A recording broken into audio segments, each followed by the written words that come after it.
In order to better understand basic fabric design and construction, we must look at the components of a woven fabric. Warp yarns are fed into weaving in a direction parallel to the selvages of the fabric. The filling yarns are inserted perpendicular to the warp.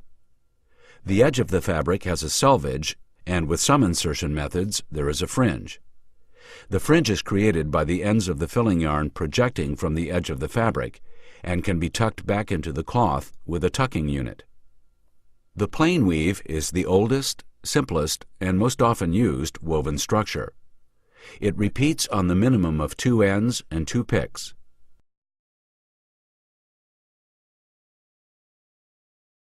This area is a single repeat of a plain weave.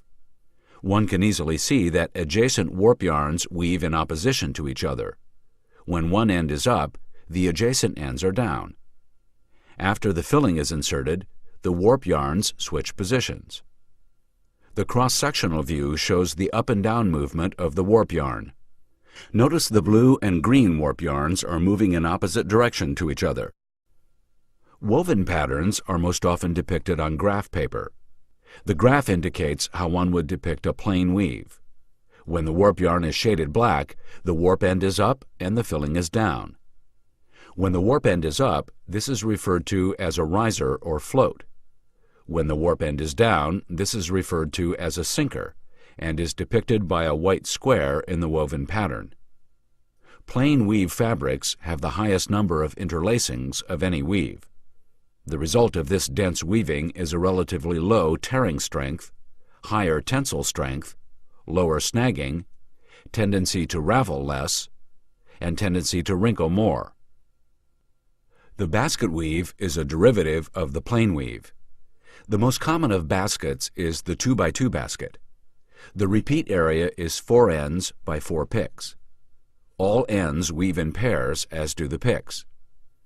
The illustration shows a 2x2 weave, which gives a distinct checkerboard effect. In basket weaves, if both warp and filling risers are equal, then the weave is considered to be a regular or balanced weave. Other regular basket weaves are 3x3 and 4x4. All basket weaves are not regular. For example, a 3x2 or a 3x2 by 1 by 1 or a 3x1. The Oxford weave is also a plain weave derivative. In this weave, 2 warp ends weave as one, while each filling yarn weaves alone. In most cases, the warp yarns are half the size of the filling yarns.